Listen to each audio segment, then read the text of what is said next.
በስመ አብ ወወልድ ወመንፈስ ቅዱስ አሐዱ አምላክ። ሰኔ 15 በዚች ቀን የሰማይ ጭፍራ የተባለ የቅዱስ ሚናስ ቤተ ክርስቲያኑ መሪውጥ በተባለ አገር የከበረችበት ነው። ከዚህ አስቀድሞ የቅዱስ ሚናስ ሥጋ ተሰውሮ ይኖር ነበር። ጌታችንም ሊገልጠው በወደደ ጊዜ ምክንያት አደረገ። ይኸውም እንዲህ ነው። የቅዱስ ሚናስ ሥጋው ተደፍኖ በሚኖርበት ኮረብታ አቅራቢያ በጎችን የሚያረባ አንድ ሰው በጎቹን እየጠበቀ ይኖር ነበረ። ከዚያ እረኛ በጎች ውስጥ ደዌ ያለበት አንዱ በግ በዚያ በኮረብታው አጠገብ አለ። የጉድጓድ ውሃ ተጠምቆ ወዲያውኑ ከደዌው ዳነ። እረኛውም አይቶ አደነቀ። ሌሎችንም ደዌ ያለባቸውን አመጣ። በዚያ ውሃም በታጠቡ ጊዜ ሁሉም ዳኑ። ከዚህም በኋላ ይህ በቦታው ሁሉ ታወቀ። ደዌ ያለባቸውም ሁሉ እየመጡ አፈሩን ከውሃው ጋር አንድ አድርገው ለውሰው በመቀባት ወዲያውኑ ይድኑ ነበረ። ምክንያቱን ግን አላወቁም።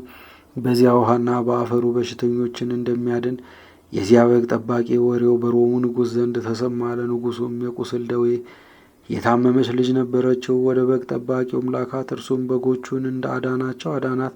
እርሷም በተፈወሰች ጊዜ በዚያ ቦታ ፈውስ የሚደረግበትን ምክንያት ታውቅ ዘንድ ወደደች።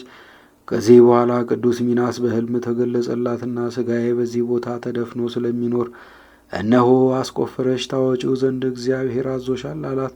ከእንቅልፏም በነቃች ጊዜ ቅዱስ ሚናስ እንዳዘዛት አደረገች። የከበረ ሥጋውንም አወጣች። በዚያም ውብ የሆነች ቤተ ክርስቲያን ሰራችለት። ንጉሡም በዚያ ቦታ ከተማ እንዲሰሩ መኳንንቱንና ሹሞቹን አዘዛቸው። ታላቅ ከተማም ተሰራች። ስሟም መሪውጥ ተባለች።